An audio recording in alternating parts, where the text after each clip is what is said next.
요한복음 12장 31절부터 41절까지의 말씀을 교독하겠습니다. 이제 이 세상에 대한 심판이 이르렀으니 이 세상의 임금이 쫓겨나리라. 내가 땅에서 들리면 모든 사람을 내게로 이끌겠노라 하시니 이렇게 말씀하시면 자기가 어떠한 죽음으로 죽을 것을 보이심이로라. 이에 무리가 대답하되 우리는 율법에서 그리스도가 영원히 계신다 함을 들었거늘 너는 어찌하여 인자가 들려야 하리라 하느냐? 이 인자는 누구냐? 예수께서 이르시되 아직 잠시 동안 빛이 너희 중에 있으니 빛이 있을 동안에 다녀 어둠에 붙잡히지 않게 하라. 어둠에 다니는 자는 그 가는 곳을 알지 못하느니라. 너희에게 아직 빛이 있을 동안에 빛을 맺으라. 그리하면 빛의 아들이 되리라. 예수께서 이 말씀을 하시고 그들을 떠나가서 숨으시니라. 이렇게 많은 표적을 그들 앞에서 행하셨으나 그를 믿지 아니하니 이는 선지자 이사야의 말씀을 이루려 하심이라. 이르되 주여 우리에게서 들은 바를 누가 믿었으며 주의 발이 누구에게 나타났나이까 하였더라. 그들이 능히 믿지 못한 것은 이 때문이니 곧 이사야가 다시 일렀으되 그들의 눈을 멀게 하시고 그들의 마음을 완고하게 하셨으니 이는 그들로 하여금 눈으로 보고 마음으로 깨닫고 돌이켜 내게 고침을 받지 못하게 하려 함이라 하였음이더라. 같이 읽습니다. 이사야가 이렇게 말한 것은 주의 영광을 보고 주를 가리켜 말한 것이라. 아멘. 우리 주님께서 이제 예루살렘에서 유대인들 앞에 특별히 마지막 쟁론을 벌이는 그러한 모습이 나와 있습니다. 특별히 예수님이 어떻게 돌아가신가에 대한 그 이야기를 계속 강조합니다. 그리고 때를 강조합니다. 어제도 함께 나눴던 것처럼 이때라고 하는 그 때가 얼마나 중요한 때인지를 잠깐 나눈 적이 있습니다. 이때는 단순히 그냥 흘러가는 시간대도 아니고 또 반복해서 돌아오는 때도 아닙니다. 봄이야 또 반복해서 오죠. 또 지나간 여름도 내년에 또 올 것입니다. 그리고 누군가를 만나는 일도 안 올 수도 있지만 올 수도 있습니다. 반복되는 일들입니다. 그러나 이때는 딱 한 번 있는 일입니다. 인류 역사상 딱 한 번. 그런데 이 딱 한 번 있는 이 때가 무슨 일이 연결되어 있느냐, 연관되어 있느냐. 오늘 우리가 본문을 쭉 읽으면서 12장에서 많은 일들이, 해리할 수 없는 일들이 여기에 연관되어 있음을 알 수가 있습니다. 오늘은 바로 그 부분을 한번 차례차례 살펴보려고 합니다. 첫째는 오늘 우리가 읽은 것처럼 하나님의 영광이 드러날 때다. 오늘 아버지 앞에 기도하고 있는 예수님의 기도가 아버지여, 28절 어제 본문입니다. 아버지여, 아버지의 이름을 영광스럽게 하옵소서. 그렇게 예수님께서 기도와 또 경배를 마치 경배하는 것처럼 사실은 예수님이 하나님을 경배하는 건 아닙니다. 하나님이시기 때문에. 그러나 인간의 입장으로 오셨기 때문에 인간이 표현한 표현을 쓰셨던 거죠. 아버지 이름을 영광스럽게 하옵소서 하시니 이 하늘에서 소리가 나서 이르되 내가 이미 영광스럽게 하였고 또다시 영광스럽게 하리라. 이 말씀은 주님께서 행하실 일을 이미 받아주신 거고 또 때가 되면 받아주실. 그러니까 한편으로 보면은 이런 표현과 비슷합니다. 어떤 분이 어떤 귀한 계획을 세웠을 때 그거 참 잘했다. 잘 될 거야. 그리고 그것은 정말 복된 일이다. 라고 이미 마음으로 받은 것과 그리고 실제로 그런 일이 일어났을 때 참 잘했다. 또다시 한번 그 일이 일어났을 때 받는 그런 표현하고도 비슷한 표현입니다. 결국 무슨 뜻이냐면 이때는 아버지가 영광을 받으실 때라는 그 의미입니다. 어떤 의미로 영광을 받으십니까? 여러분이 어떤 때 영광스럽습니까? 여러분이 어떤 중요한 일들을 계획을 세웠어요. 그 계획을 한 30년 동안 세웠다고 가정해 봅니다. 심혈을 기울여서 30년 동안 계획 세우고 그날을 위해서 30년을 준비했습니다. 사람을 준비하고 돈도 준비하고 여러 모양의 일들을 다 준비하고 그날 그 프로젝트 그 계획을 위해서 심혈을 기울여서 했는데 사람들이 박수갈채가 나오고 난리가 나고 그러면 여러분 어떻게 됩니까? 참 영광스럽다. 그런 말 쓰잖아요. 그거 비슷합니다. 하나님은 도대체 몇 년 동안 이 계획을 염두에 두시고 실행을 하셨느냐? 몇 년일까요? 여러분 머릿속 한번 생각해 보십시오. 여러분이 몇 년이다 그러면은 그건 헤아릴 수 없는 시간이고 특별히 창세기까지 거슬러 올라가서 인간이 타락한 이후에 아담과 하와에게 여자의 후손이 뱀의 머리를 밟을 것이라고 하는 그때인가? 언제부터겠습니까? 성경에 보면 이 계획은 영원 전부터 세웠던 거라고 말씀하고 있습니다. 그러니까 시간이 없는 거예요. 바꾸어 얘기하면 하나님이 얼마나 오랫동안 얼마나 이 계획을 위해서 이미 창조 이전에 그 아들 예수 그리스도를 창조된 세상에 내려보내셔서 타락한 인간을 구원하시고 그 구원한 인간을 통하여서 하나님의 백성을 만들어서 그 백성들이 하나님께 영광을 돌리는 그 일을 영원전부터 계획을 세우고 이때를 준비하셨던 것입니다. 그러면 얼마나 심혈을 기울인 계획입니까? 얼마나 하나님께서 마음을 쓰고 모든 것을 쉽게 얘기하면 보이지 않는 데서 하나님은 다 하나씩 섬세하게 일들을 이루어 가셨습니다. 구체적으로 인간의 역사 속에 그 계획이 드러나고 말씀하신 때가 아담과 하와가 타락했던 때고 또 구체적으로 그것들을 이루어 나가시면서 하나님께서 뽑아서 말씀하시고 약속하신 것이 아브라함에게 약속하신 창세기 12장이고 그리고 쭉 연결해서 다윗 때에 하나님께서 내가 네 왕위를 영원히 두리라. 그리고 후손을 약속해 주셨던 이 모든 것들이 하나님께서 인간의 역사 속에 개입하셔서 선지자를 통하여 혹은 직접 그 당사자들에게 그리고 말씀을 전하는 자들에게 하나님이 하셨다는 거예요. 그 일이 지금 이루어지고 시점이 있으니까 아버지께서 얼마나 영광을 얻으시겠냐 그 뜻입니다. 아버지의 마음도 좀 복잡하셨을 거예요. 한편으로는 왜냐하면 예수님이 괴로워하셨으면 아버지도 괴로워하셨을 겁니다. 그 우리가 어제 본문에도 지금 내 마음이 괴로우니 그렇게 말씀하고 계시잖아요. 그 말은 무슨 뜻입니까? 사실은 이 길을 걸어가야 한다는 것이 이렇게 대가를 지불해야 한다는 것이 괴로운 일이죠. 힘든 일입니다. 그러면 아들이신 예수님이 괴로워하면 아버지인들 안 괴롭겠습니까? 아들을 사지로 보내면서 기뻐할 아버지가 어디 있고 아들을 그 죽음도 그 참혹한 죽음의 현장에 사람들의 수치와 모멸과 비참한 죽음을 죽어가는 그 아들을 바라볼 수 있는 아버지가 어디 있습니까? 그런 아버지는 없죠. 우리 이 세상의 아버지도 그렇게 안 하는데 하늘의 아버지께서 자기 아들이신 예수 그리스도가 그 길을 걸어가면서 마음이 괴롭다 할 때 괴로웠고 힘들죠. 그러나 동시에 참 모순입니다. 한편으로는 괴롭지만 한편으로는 영광을 받으실 때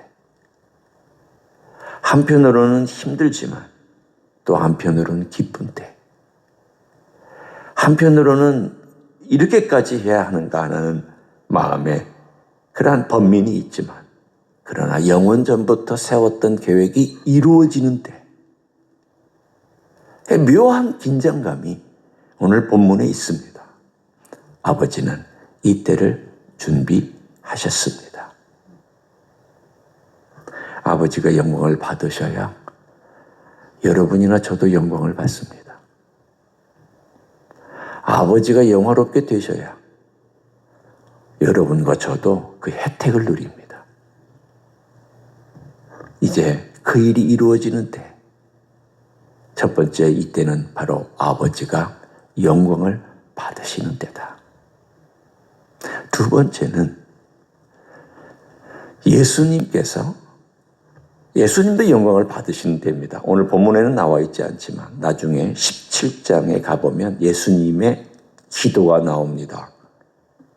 예수님께서 제자들을 위해서 기도하고 그 전에 아버지 영광을 위해서 자기를 영화롭게 해달라고 하는 기도를 드리는 대제사장의 기도가 17장에 나오는데 오늘 여기에 나와 있는 내용은 죽음에 대해서 먼저 얘기하지만 그러나 그분의 부활에 대한 이야기도 어디에 있다라고 나눴습니다.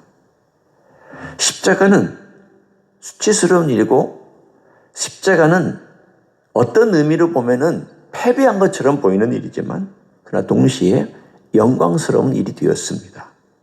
나중에 영광스러운 일이 되었다라는 거예요. 왜냐하면 그 위에서 인간의 죄를 위해서 대가를 다 지불하신 승리하신 십자가가 되었기 때문입니다. 그런 점에서 십자가를 통하여서 예수님은 영광을 받으셨습니다.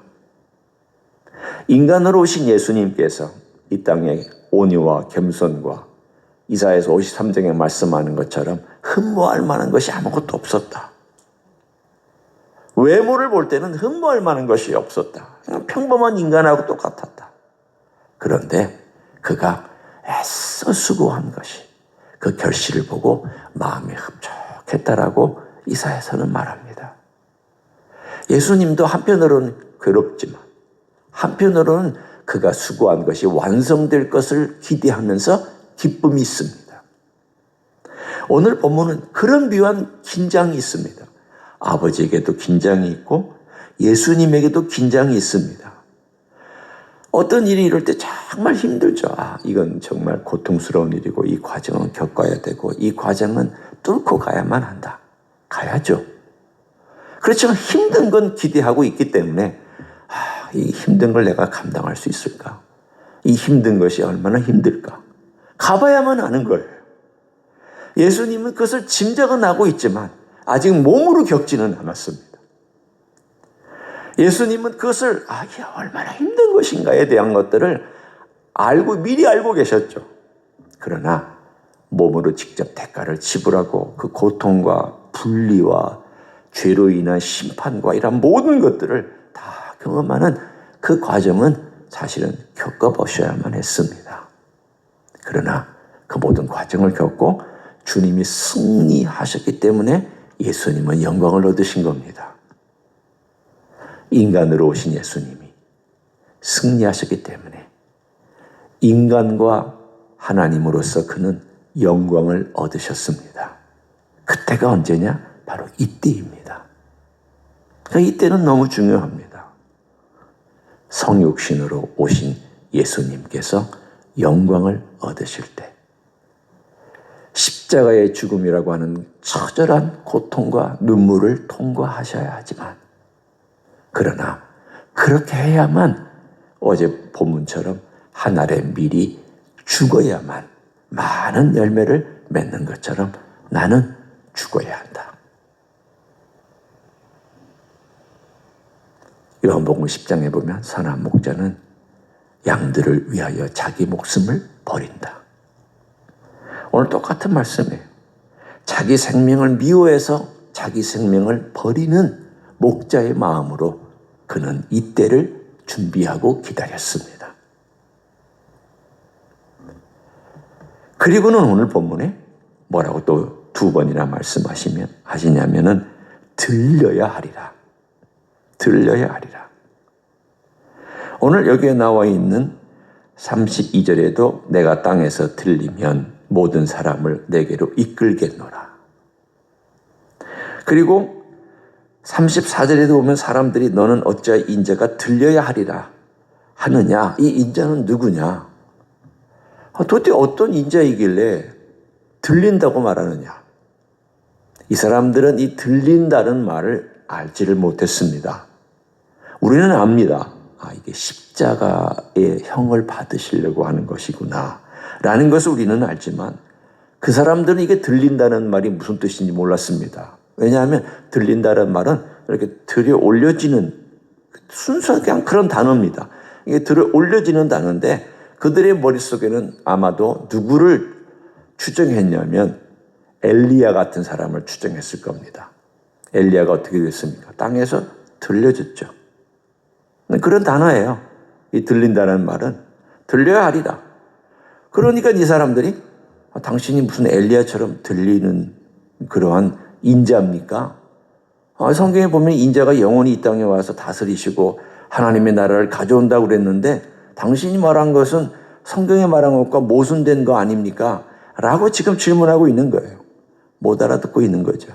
여기서 들린다는 것은 예수님께서 공중에 들린다라는 뜻입니다.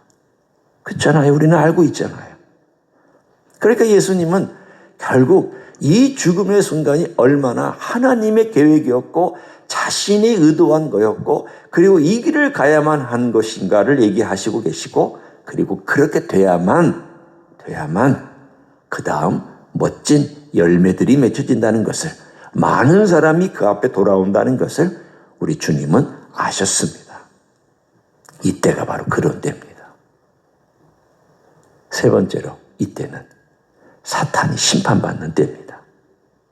예수님이 영광, 하나님이 영광 받으시는 때, 예수님이 영광 받으시는 때, 세 번째는 사탄이 심판받는 때.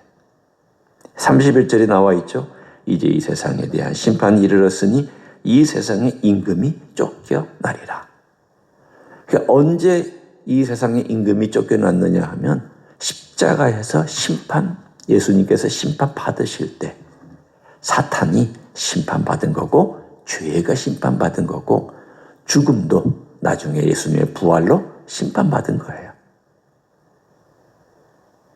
그럼 사탄이 심판받았으면 어디서 어떻게 쫓겨난 겁니까?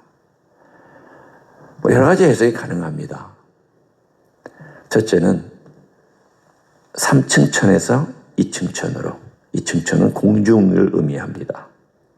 1층 천은 이런 하늘, 우리가 보이는 파란 하늘을, 그러니까 보통 1층 천.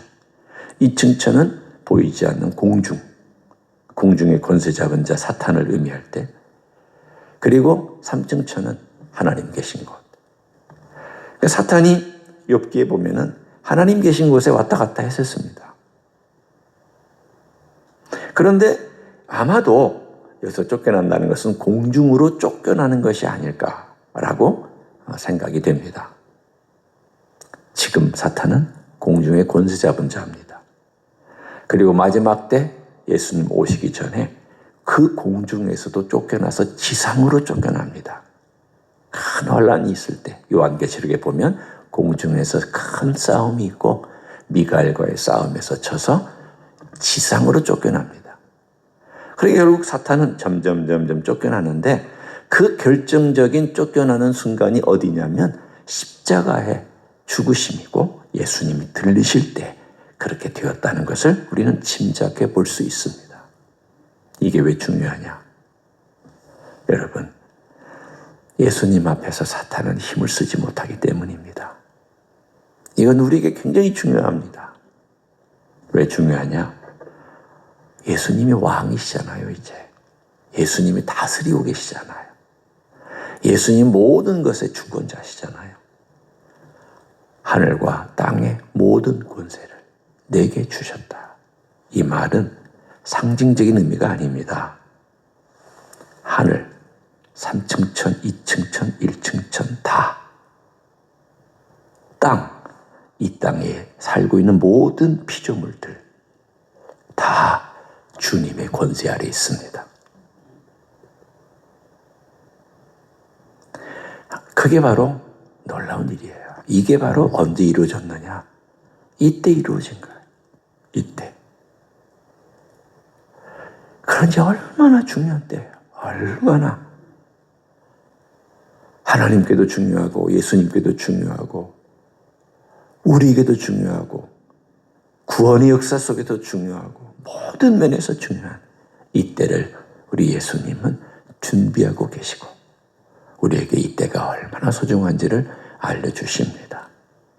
우리는 이때가 이미 완성되었기 때문에 오늘 믿음으로 승리하며 살아갈 수 있는 줄 믿습니다.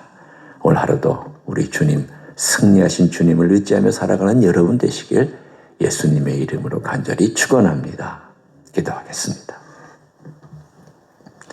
하늘과 땅의 모든 권세를 받으신 예수님. 예수님은 승리하셨고 영광을 얻으셨습니다. 100% 인간으로, 100% 하나님으로. 정말 상상하기 어려운 특별한 존재로 우리의 왕이시고 우리의 구세주이시고 우리의 모든 일들을 이끌어 가시는 목자시고 우리의 상담자며 우리의 왕이시고 주인이신 것을 믿고 감사합니다.